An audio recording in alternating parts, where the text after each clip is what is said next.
Hey guys, Dave Wall with Wall Digital Media. I was messing around with Final Cut Pro today and I realized that some people still have a big problem with the magnetic timeline, especially people who are new to the program or people coming off Premiere or Resolve, any other editing software. The magnetic timeline can be very annoying, but it's also a very powerful tool, and once you learn it, it's great. But let me show you one of the tricks that I came up with to get around this. And there's other videos that people kind of came across the same conclusion I did.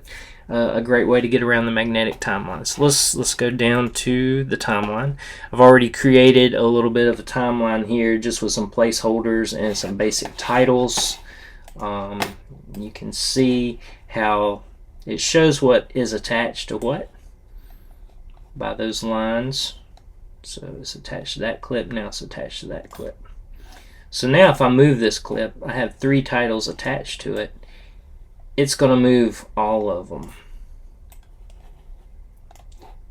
And I may not want the graphics to move, I may just want the video to move. Or say I don't want this video clip at all. It's going to delete everything that was attached to it. So this is what I like to do when I first start a project, and I do this a lot with commercials because most of my project base is 30-second commercials, and I'm going to add a generator of just a gap. And since 30-second commercials, I'm going to make that a 30. Oh, I just made it 3 seconds. Let's change that duration to, there we go. Alright, so now that's 30 seconds. Now what I'm going to do is rebuild. I'm just going to take these clips and put them up here. Let's take some of them out. Honestly, let's get those off.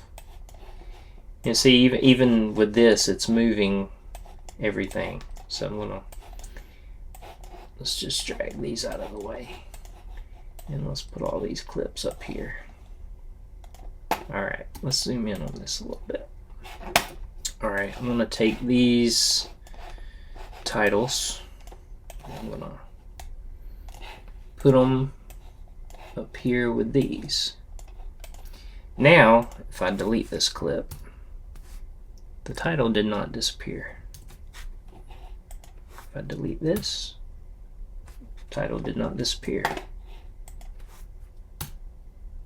So everything kind of stays where it is, and you can drag stuff around without it affecting anything on top. Now, why would you do this? Cuts only editing with basic graphics.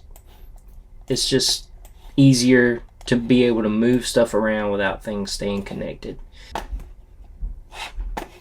So as you can see, anything that's not on that gap still magnetized, still moves with the clip.